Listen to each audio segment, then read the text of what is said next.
The time ticks closer. Another exciting draft element unveiled today. It's called Taste of the Draft. This is a fundraising event set to take place at Schreiber Foods headquarters in Green Bay the night before the NFL draft begins in April. That's right. NFL Commissioner Roger Goodell made the trip to Green Bay for the announcement today, flanked by the Packers president and other event partners. In a First Alert update, Drew Best gives us just a taste of what this event is all about.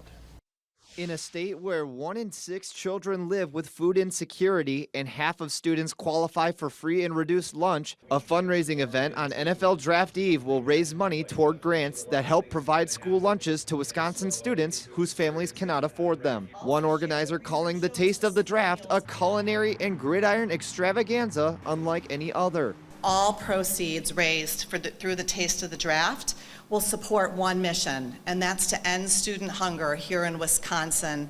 Commissioner Goodell says the fundraiser will display Wisconsin's food culture while emphasizing the NFL's passion for the community. Help with the effort through Gen Youth to help young kids understand the importance of activity and also nutrition.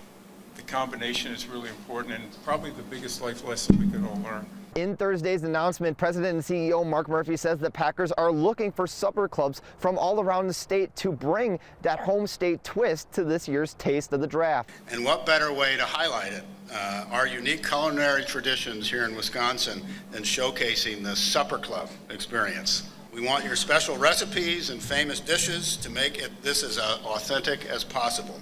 People can enjoy relish trays, after-dinner drinks, and Wisconsin cheese and dairy products with former Packers players and other football fans, all in an effort to battle student hunger.